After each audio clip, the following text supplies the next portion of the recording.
Like, it's no longer just about the cost of this water filter, it's actually about the value of people's lives that you're changing. It actually has generational impacts for these communities. When you go to Sri Lanka, everything's got chili, everything's hot. So, you know. So last year we were talking about potential, and now we're talking about progress. Kia ora everyone, and welcome back to the INNZider podcast. My name is Eva, and I'm the Marketing and Fundraising Coordinator here at International Needs New Zealand. And today I have the pleasure of being joined with Kirli and Robert from our programs team. These two have just returned from a trip to Sri Lanka, visiting our project over there and seeing all the impact on the ground. So Kirli and Robert, welcome. Thank you. Thank you. Thank you for having us. So before we get into the project, I have to ask, how are you both feeling being back from Sri Lanka? I guess somewhere between extremely jet lagged and it really energized. It's always amazing to see the project, you know, live. I think I'm somewhere between those two places.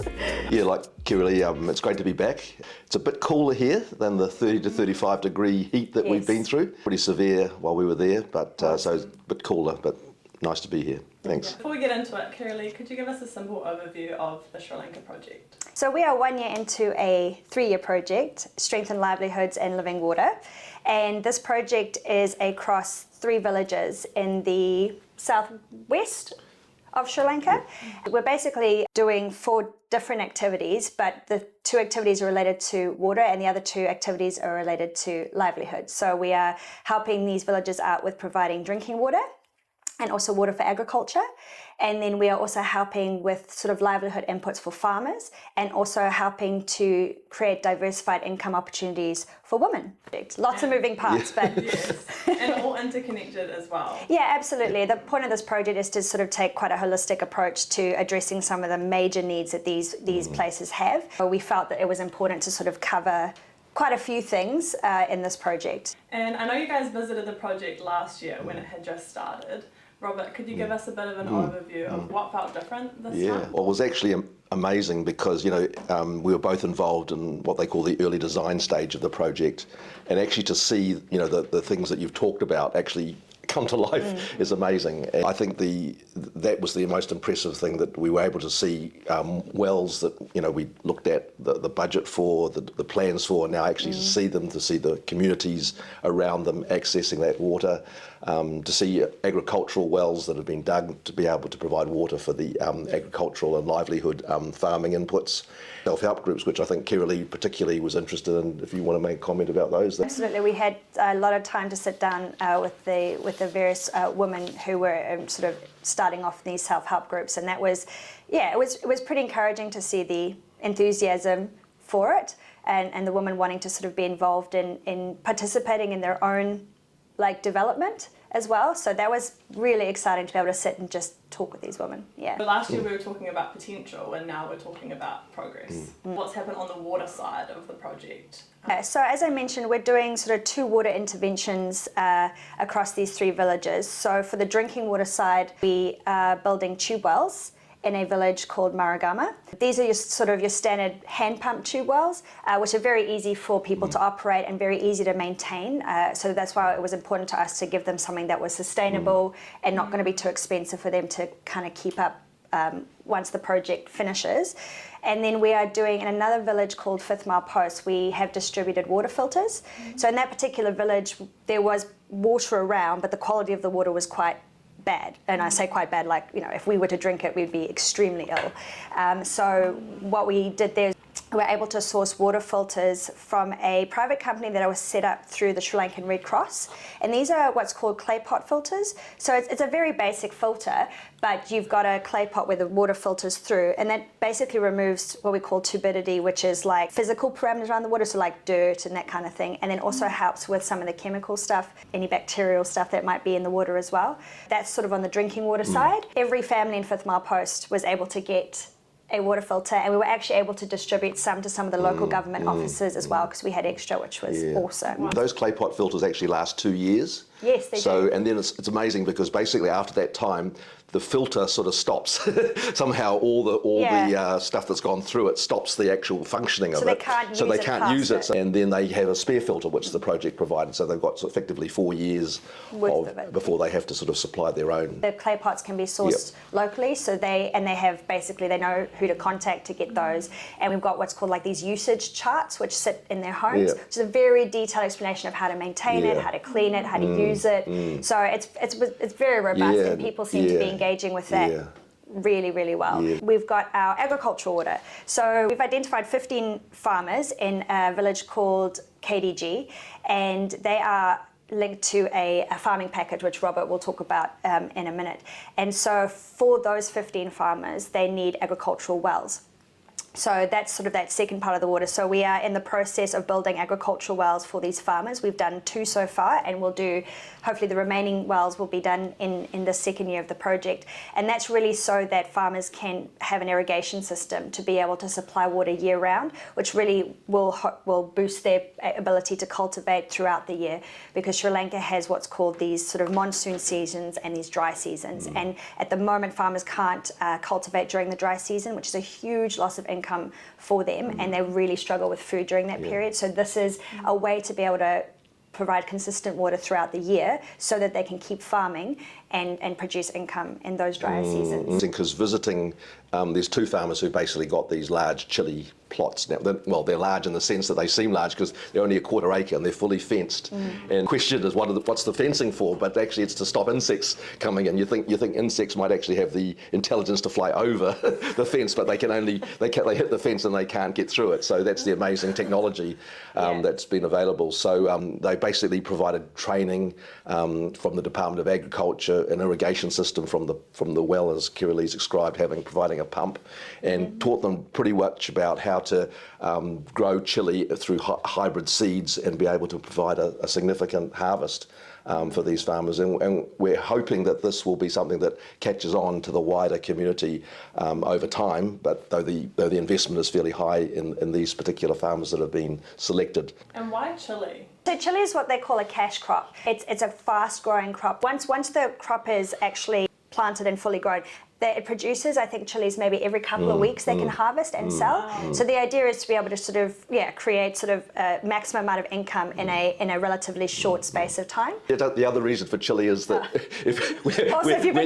when you go to Sri Lanka, everything's got chili, everything's hot. So you know the sort of the ongoing joke with the team there is we're asking for something that doesn't have chili in, but it's virtually impossible because everything is spicy. So to actually have something that's non-spicy, so chili is just so popular amongst Sri Lankans that demand is always there. Always there. And the Department of Agriculture is also on board with a specific kind of chili variation that we are growing. And so we've had a lot of discussion with them about what's the best kind of chili seed to plant and to grow, what's the market looking for. So there's a lot of research that went into the chili. So the second lot of farmers that we're supporting basically is a slightly lower investment in the sense that it's sort of traditional growing of corn, but adding a lot of training, seeds, fertiliser, improved growing techniques. And I was able to meet a group of about 12 of them. Half of them were women, interestingly enough, so they helped their husbands in the field, but the fact that they showed up for the meeting shows their active participation in the project, which is great. And it was interesting just to ask them, how have they found the first harvest, because corn, they've been able to have their first harvest by the time we visited. Some had actually doubled their income that they would traditionally get from the corn, and some were also able to get actually all of them were able to get at least 10% higher price, even though the original marketing company that we thought would buy the product actually was not able to. They were able to sell it in the open market. I think one of the farmers I met and took a photo with was able to add to some of his savings and buy a motorbike. And others were able to enhance and repair their houses, which were in a bit of disrepair. We were, of course, very keen to prioritise the fact that their savings from this harvest should also be utilised for their next harvest. And this removed the need for them to borrow money from from money lenders, which has been the traditional practice, and where they, after they've paid back the money lender, only make a relatively small amount. So we're hoping that this investment for 2 years will allow them to become free of the money lenders, and therefore to obviously increase their income and their livelihood and to provide for their families in the long term. Now, I was very encouraged to meet them. And you can't underestimate just the value of that in and of itself, is just not having to rely on the loan sharks who have ridiculous interest. It becomes like a vicious cycle, and they just never get out of debt. So this is a really key way of breaking that debt cycle for these farmers. Yeah. What about the women self-help groups? Kirili, did you want to share a little bit about that and the impact that we're seeing at the moment? Self-help groups that we set up, one of the big reasons was to help to diversify income for these families. So most of these families rely on farming for their primary source of income. So we wanted to be able to provide diversified livelihood opportunities so that they can get other sources of income other than the farming, for one. And then the other aspect was to be able to really just empower women who we know have all these skills, but not necessarily the infrastructure or the funds to be able to develop those skills. A lot of them are very entrepreneurial and they want to be able to do things outside of farming, but they just don't have any support. So the self-help group model is a model that's been around for many, many years. It's a model that has 7 modules attached to it, and those 7 modules cover things all the way from how to save money, how to loan money out, to sort of softer social issues about, how to work as a group, how to facilitate each other's, growth and all this sort of thing. So these 7 modules are given over about an 18-month period. And these self-help groups are about 12 women per group. And so we work with a contractor who does this, the self-help groups. That's what their organisation does. They set them up, and so they've come on board with the project, and they've agreed to help us set up 12 self-help groups across these 3 villages. What we were able to do when we went, so they're just in the primacy at the moment. Most of these groups have been set up, but they've only gone through maybe a couple of modules at this stage. So it was actually quite nice to intersect with them early on to kind of see what's working, what needs improving. So, I mean, the vast majority of women are still kind of coming on board with the idea of a self-help group. It's a slow burn. If we're honest, a lot of these villages are sort of used to quick handout mentality intervention. So there has had to be quite a bit of groundwork to explain to them that this is an investment and that their participation will result in something incredible, but they have to sort of stick with it a little bit before they see the end results. So we've got some incredible self-help groups that have been formed in a nearby town, which have been going for many, many years, and they're doing incredibly well. So we thought to bring those groups over to our villages with our women to be able to talk to them about, what's possible, how it's going for them and the things that they're able to do. And we think that would be a really big encouragement for these women as well, just to kind of get them from this, what's in it for me, to okay, I can see the benefit of sticking with this group. To be fair, some of the women already have felt really inspired to pursue some ideas that they've had for a long time. So one lady was very keen to start her own shop, and she has been for many, many years. But she was always afraid to sort of take out a loan with the bank because she didn't really understand, how to do that, or what's the best way of going about it, or how to make sure that she did it in a way that was sustainable. And just even going through the first couple of modules in the self-help group, she's felt really encouraged and supported. And so she did. She's taken out her loan, and we were actually able to see her shop, which was in the village. Even now, incredible sort of encouragement as to how the self-help groups are really going to help women. Well, it's interesting that the principle of the self-help group, as Kirili said, is to mobilise women together in terms of solidarity and working together. But the key component is then building savings. So they're encouraged very early on, once they've gone through that module, to add even relatively small amounts to pool savings together, which over time will grow, and then they can borrow from those savings and implement or undertake activities to improve their livelihood. So it's already started, interestingly enough, even though the self-help groups have only just been formed, that started, and that's been a key aspect of what the self-help groups lend to. And we're hoping in the 3rd year of the project then to introduce livelihood training to be able to then capitalise on those savings and be able to use those savings and develop livelihoods for those women, alternative livelihoods that they can support the farming activities, which is predominant in that area. Yeah, and the idea is to try and avoid the middleman. So instead of them having to take loans out from even the bank or other loan sharks to be able to do certain other livelihoods. They actually, the groups have their own constitution and their own set of rules, and they actually loan from the group and pay the group back. It's kind of like a microfinancing sort of idea within a group. So it's a much safer, more accountable, sustainable way of being able to pursue things and be supported in that. Actually, we were actually able to go to another woman's house who was similarly encouraged by the self-help group, having gone through sort of a couple of modules, and decided that she wanted to purchase a sewing machine to be able to make petticoats that go under dresses. And so we went to her house, and we were able to speak to her about how she's progressing through that. So again, a very similar thing, just felt like encouraged that she could take this step, knowing that there was some support there for her, ongoing support of how to manage her business, how to make sure that she, how to keep financial records and all this sort of thing. So super encouraging. What are the next priorities for the project? Having had a great first year, the second year is also continues to be a challenging and a highly active year in terms of another tube well being built that will supply clean drinking water to another people within the communities of Moragama.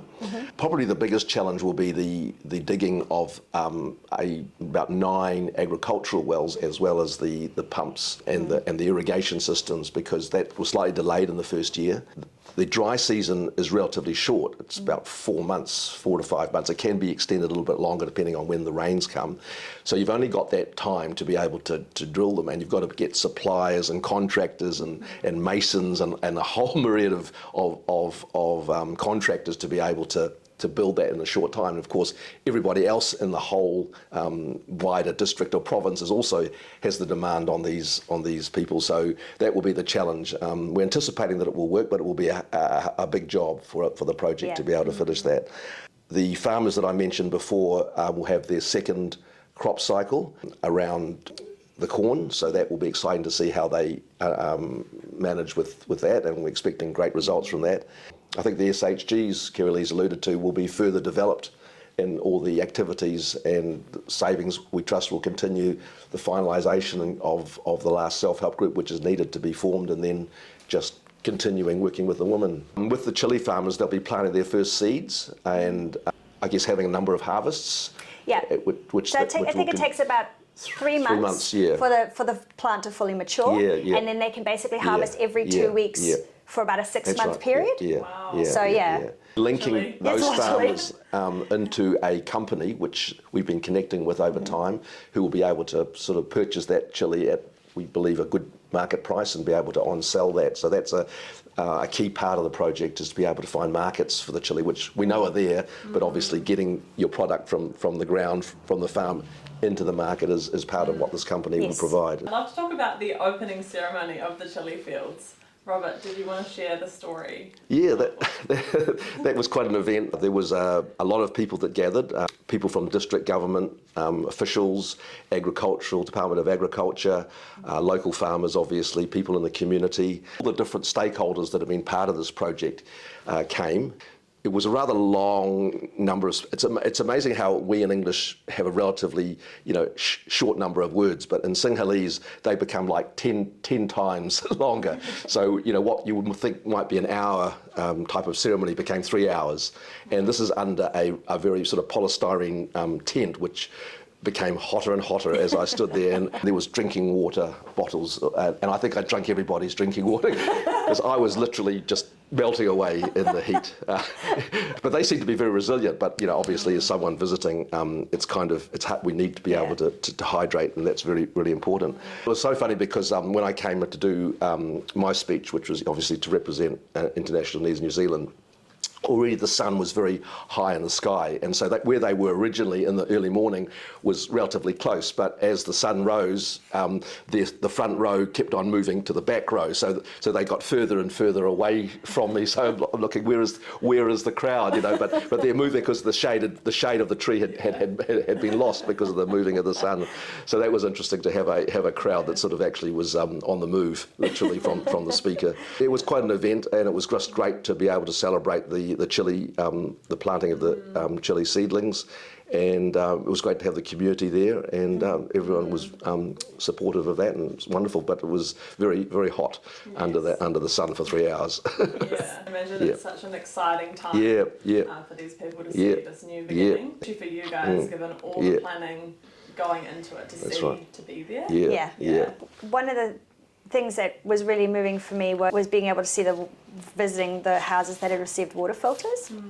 And one of the houses we visited for one of the women, it was a very emotional experience because her husband and one of her children suffer from kidney disease.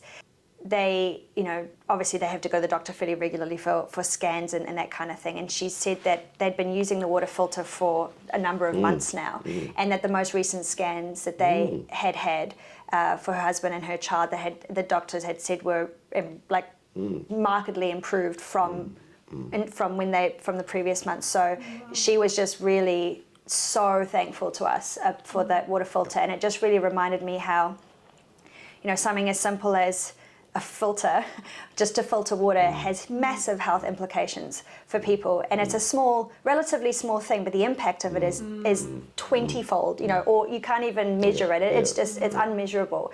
So I think that was really moving for me, because we sit there and conceptualizing giving all these pieces of equipment, but when you see the human impact of it, it just changes everything. Like, it's no longer just about the cost of this water filter, it's actually about the value of people's lives that you're changing, and that for me was incredibly moving. The thing is, the simple technology that's available, to provide from dirty water to clean water is just amazing.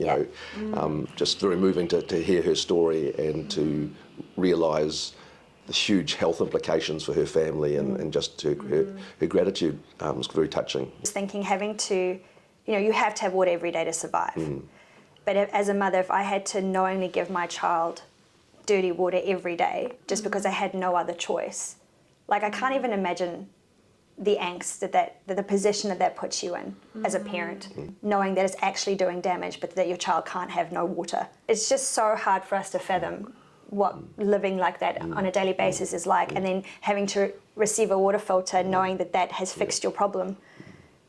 And then so, that's just a huge contrast for, as Robert said, a relatively simple intervention and the massive implications. After seeing the project again, why does continued support matter?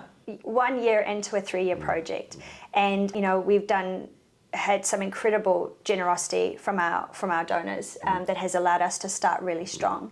And as Robert mentioned, year 2 is a very critical year for this project. We have a lot of infrastructure that still needs to be built, and a lot of support that still needs to be had for our beneficiaries. So year 2 is really critical even from a funding point of view for us. So we haven't yet raised all the funds that we need to see the project through to year 3. So that's, I think, for year 2 for us, the funding continuing to come in so that we can continue to do this incredible work is really critical for us at this stage. In this area, so I maybe should have said this at the beginning, is amongst the most vulnerable areas in Sri Lanka. It's Mongaragala is in the dry zone, and Siambalandua is sort of the poorest, amongst the poorest of the areas within that. This 3rd year really allows us to be able to have that huge investment to be able to lift what everyone says. I mean, everyone was surprised actually that we were working there, because it was a hard area and not many organisations had come. So I think it allows us to really be able to increase and build a foundation for these families to go forward. To see what are the most desperate and vulnerable people, and to actually improve the quality of their lives and their health and their livelihoods. Not often you get the opportunity to be able to help the poorest and the most vulnerable in projects. It's really crucial to be able to complete that journey. I think this 2nd and 3rd year is really key to be able to finish what has been started. We really appreciate the support of the New Zealand government and also the donors that we are connected with, and how much the leveraging between those two, the match funds that New Zealand government provides, $3 for every $1 that is fundraised for by us, is just fantastic. And we appreciate every contribution that people can make towards what is a fantastic project, really. This project is backed by the New Zealand government, so for every dollar donated, they will lift that to $3, which is incredible. For the donors here in New Zealand who have supported this project, what would you say to them? The thing that continues, I think, to stick with me is that we are impacting the people that we're coming across as part of this project. But what I'm constantly reminded of, and particularly when we went in this last trip, was seeing the children and realizing that this actually has generational impacts for these communities. While we are giving farming inputs, clean drinking water to our designated beneficiaries, their children and their children's this is so much bigger than just impacting one person or 10 people or 15 people. This is generational. So when donors sow into this project, they're sowing into something that's going to have generational impact. It's going to leave an incredible legacy for these communities. And I think that's what I'd want our donors to really take with them, is that it doesn't begin and end with the one donation that they give. The ripple effects of that are massive. The seed that you sow grows into something exponentially larger than that seed. These communities have been undertaking subsistence farming for generations, and we're providing a catalyst for them to be able to move to another stage, to have clean drinking water, as we've described, to have livelihoods that are improved, to be able to provide for their family, and for the community to come together too around the self-help groups, because they tended to, even though you'd think they would have a strong community, they tended to be quite individualistic. And so these self-help groups, these farmers groups that we're building, are a way of them to create a community that can go forward together in these three villages. It's been great to have the support of the local government, the local Department of Agriculture, the Water Board, because all these stakeholders have actually seen the investment, and they themselves will be part of that sustainability going forward. They're not just the New Zealand investment, but as they've sort of gathered around the support and the investment that we've made, they're able to say, look, this is possible. And it's just been great, that whole level of support into the project, which we couldn't have even imagined. So yeah, that's helped us put these villages on the map, so to speak, in terms of their view of what an investment in the lives of people who are the most vulnerable can change their lives, and what other villages in similar situations can go forward. So yeah, it's been an encouragement to us to see their support and their long-term view. Hopefully that will come from what we've done over the shorter term. Yeah. What's something unique International Needs brings to the humanitarian aid space? International Needs is a Christian organisation, and whatever we do is motivated by the love of God. This project really undertakes the role of being the hands and feet of Jesus in the practical care that he gives people who are the poorest. We are basically representing that side of his character and heart.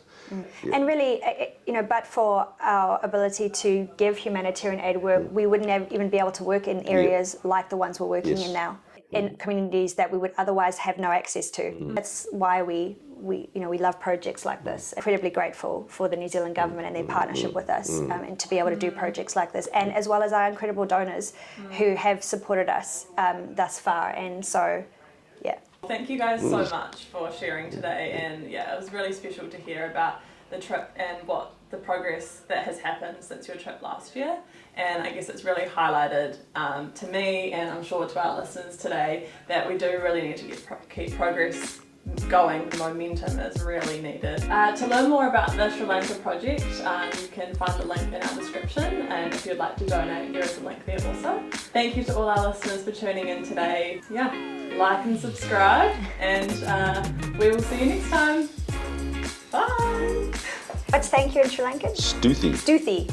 Stuthi.